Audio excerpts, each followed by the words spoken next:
Hey guys, welcome to Motoroids, the channel where you get no-nonsense, in-depth reviews of all the latest cars and motorcycles in India. And this right here is a machine that has made me grin ear to ear. I am not supposed to tell you my opinion on this motorcycle yet, but there's a lot to talk about. In 2 days, you'll get the most detailed review of this motorcycle on Motoroids. So come back again. But here in this video, I'll give you the most in-depth walk around of this motorcycle, and trust me, you're gonna love it. So let's start talking about how this motorcycle is different from the one that it replaces. This is a third generation iteration of the KTM 390 Duke, and it has grown in size. The first KTM 390 Duke looked a little puny, but thanks to these shrouds and the overall treatment to the motorcycle, it does look substantial now. And changes have been so intricate, they have been so well done that around this track here, I was really enjoying myself. The engine is up by 26cc, and it's not just that. The airbox has increased by about 10%. The radiator size has increased by about 10%. It's curved, it's got 2 fans, and all of that is supposed to increase the cooling capacity of the engine. The output is also up, and the power output that this motorcycle now boasts is 36 PS, and the torque is also up by about 2 Newton meters. Not just that, the power is also produced at 500 RPM less now, and the changes that have been made to the engine, which is now slightly longer stroke, means that this engine is supposed to have 80% of its torque from 5000 RPM onwards, which was earlier from 6000 RPM. So one of the biggest problems of this motorcycle, which was lack of low-end torque and grunt and tractability, KTM claims has been fixed. I'm not saying whether it's been fixed or whether it's not been fixed. I'm just saying KTM is claiming that this motorcycle is more tractable, and that should fix a big problem that a lot of KTM owners faced. Also, I've also talked about the heat dissipation, heat management and all of that. So things have been done to make sure that that problem has also been solved. Now, this motorcycle is lighter by 4 kgs as opposed to the version that it replaces. The wheelbase is shorter by a very small 3 mm, should not make a difference. But does it? I'll let you know, because I rode this motorcycle to my heart's content here, and I'll keep it to myself. So the wheels are now lighter. They are the same as the ones that we have seen on the KTM RC390 current generation. So that's where the weight has been shaved off. The grab rails are now lighter, and this beautiful piece of metal here is aluminum, die cast aluminum, and this subframe is a new addition. I don't know why this is such a dark gray. It should have been left in its natural aluminum color so that everybody could appreciate the beautiful expensive piece of metal that their motorcycle is carrying. So this is a new addition which has again reduced the weight by some margin. Some pieces are heavier as well. Although the engine is now lighter by a kg, the main chassis, the trellis frame, is slightly heavier. So there have been trade-offs, but overall 4 kg weight has been shaved off. But the more important part is that because of the lighter wheels and some other bits like the lighter discs and the hugger going off, the unsprung weight of the motorcycle is now lighter by 2 kgs, which should, I'm not sure whether it does, but which should make this motorcycle lighter and nimbler. If you look at this swing arm, this is also new, and the design is completely new, and it's called the banana shaped swing arm by KTM for some reason. Another big change that this motorcycle has incorporated is that the ground clearance has gone up massively, and now it's over 180 mm. So it's gone up by more than 30 mm as compared to the previous iteration, and it's so very visible here. And as you can see, the exhaust design is also completely new, and whether I like it or not, I'm not supposed to say it, but it's very evidently sleeker. Now, this rear shock absorber also is offset, and as you can see, it's got this adjustment here. So now it's adjustable for preload for 10 settings. So you can adjust it for preload for 10 notches, and it's also adjustable for rebound damping by 5 notches. So a very comprehensive addition to the rear shock absorber as well. And up front also now you have a WP Apex 43 USD shock, which has a 9 longer travel, and it can also be adjusted 5 notches for compression and 5 notches for rebound damping, although this is not adjustable for preload.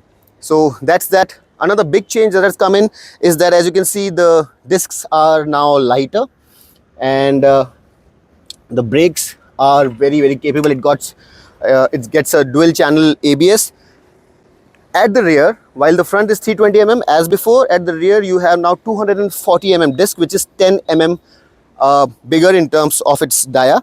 So the size of the disc at the rear has now increased, so that again is a big change. The fuel tank has now increased to 15 liters, which should give this motorcycle a very good range. And apart from all of that, as you can see, the shroud is now really extended towards the front, giving it a lot of girth and a lot of meat. The headlight is all new, and you have these new DRLs here. The headlight shape by itself is all new. The blinkers are all LED. As you can see, the shape of the RVMs is very sleek, and the brake and clutch levers are also span adjustable, and you can very conveniently adjust the span by just rotating this little knob here. The preload adjustments are not here, but you can change the compression and rebound damping using these little notches here, and you don't even need any tools for the front adjustment. You will need a small screwdriver to change the adjustment, like to adjust the damping, the rebound damping here though. It also comes with a bi-directional quick shifter, which by the way can be turned off using this screen here, which brings us again to this beautiful 5-inch color TFT screen, which is protected by hardened glass. So if there is an impact, nothing will happen here. Also, it will protect it from fogging and things like that. Now the switch gear now gets a hazard light, which was absent earlier, and you have these controls to navigate through all the menus on the screen. And to get into all the menus, you just have to press this button, which is like the enter button. You press this button and then you have all the menus present. So you have the lap timer, and when you are making a lap, you can press these buttons to start the lap and to let the bike know that you are just passing that point again. Next, you have the motorcycle, where you have the ride modes. So you have the track mode, rain mode and street mode. In rain mode you have slightly less power, and your traction control also cuts in rather quickly. Then in the street mode you have all the power, and in the track mode you have maximum power, as well as you have the launch control as well. Launch control is another new addition to the motorcycle, which was not there. And you can also turn the ABS at the rear off. Then you have the traction control, which can be turned on or off, and as I mentioned, in the track mode you have the launch control, which can obviously again be turned off. Then you have the bike info, where you get coolant temperature, fuel range, etc., battery voltage, odo and service interval. Then you have the trip information, and then you have the Bluetooth connectivity related features. You also have cruise control. Then you have the settings, where you can set the buttons based on what you want. So right now it's supposed to control the ride modes. Then you have the connectivity features. You can turn the quick shifter on or off, and you can customize the shift light based on where you want the light to come in. Then clock and date and the units. Again, the language and some extra functions which are being chosen as launch control, quick shifter and speed control here. So it's pretty simple. It's very legible. Even during the daytime, it's very easily readable, so that's not a problem. And on the basic screen, the front screen, you have the gear indicator, you have the tacho, you have the speedo, and you have all these readouts, whether the launch control is on or off, whether the ABS is road or supermoto, and so on and so forth. Then you have the engine kill switch, and you have this one touch engine start.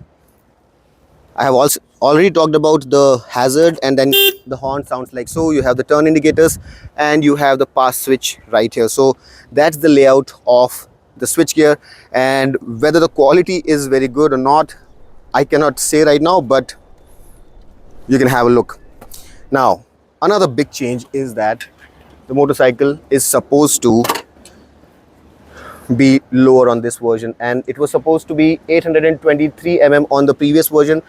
Even now the export versions will have 823 mm of saddle height, but for the Indian version the seat height has been reduced to 800 mm, and which should be a great respite for people who are shorter in height. People who are 5'4", 5'3", should be very happy. And as you can see, I am 5'10", and it's damn easy for me to touch my heels down on the ground with a bend in my knee as well. And the tank recesses here, as you can see, seem to be well sculpted. You can have a look at the metal tank as well, which is all new. You have these bar end weights, and the seating position, as you can see right now, the foot pegs are rear set, and you can have a look at my seating position right now and see whether it's more committed or more relaxed than before. I won't say, but for me, I don't mind it. Let's have a look at the key, and here you have the wave bite key. And let's have a look at the tank. So that's how the tank lid opens. A word about the seat as well. As you can see, the seat is pretty wide. It's done in two different textures. Seems like it's anti-slip to me. And just like the previous Dukes, it's a step seat. So as you would imagine, step seats are not as comfortable as it's like a split and step seat, so it's not like a very linear kind of a seat. So should not be most comfortable for the pillion, as it's quite high. The tires here are H-rated Metzlers, and up front you have a 110 section, and at the rear you have a 150.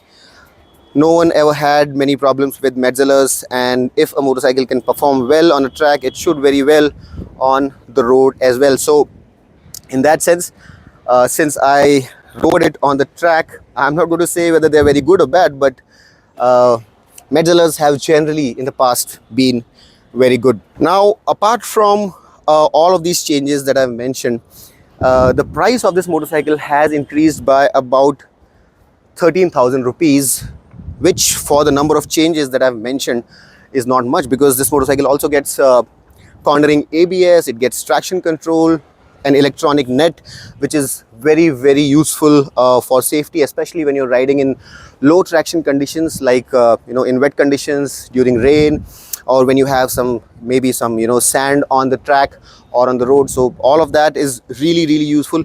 Bi-directional quick shifter is another great inclusion. So it's loaded with features now, comes with a very laudable suite of electronics, and the pricing has not changed by much, going by how much material has been added to it, how much functionality has been added to it. Whether it's much better or not than its previous version is something that I'll reserve for the review. But as you can see, it definitely looks bigger. Whether it looks sexier or not to you, do let me know in the comment section. And these are really all the changes that this motorcycle has, and I really hope that I was able to encapsulate everything that this motorcycle has for you in a detailed manner. If you like the video, do hit the like button, subscribe to Motoroids, and until next time, this is your friend Amit signing off. Rev hard, rev free, and ride safe.